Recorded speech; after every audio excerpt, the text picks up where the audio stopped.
Now, Kenya has set aside 4.6 billion shillings to help fight HIV and AIDS. This comes as the country was scaled up to a lower middle-income country, thus reducing funding avenues.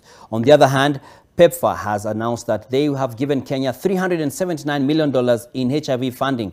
On her part, Health CS Susan Nakhumicha has announced that the country's HIV prevalence now stands at 4.3%, as Kenya has the 5th highest HIV epidemic burden globally.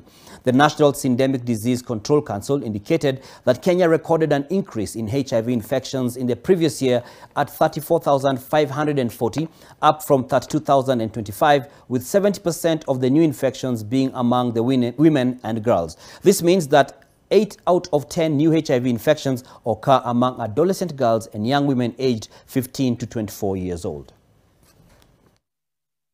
Consumers, but active partners in the response through participation in research, service delivery, advocacy, and accountability. Fifth is through resilient one-country commodity system with generous, consistent support for financing of commodities from PEPFAR, Global Fund, and the government of Kenya.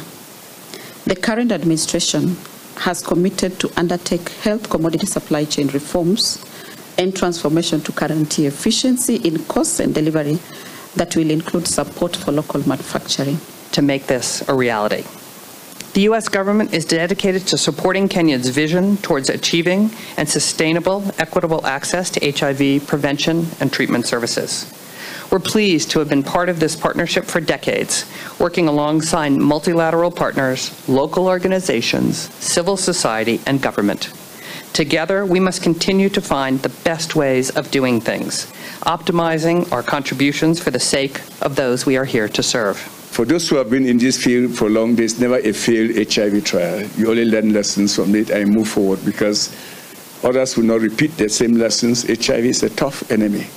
It's a tough enemy. If it was easy, we would have discovered a vaccine for HIV. It took us only 1 year as the global health community to find a vaccine for COVID.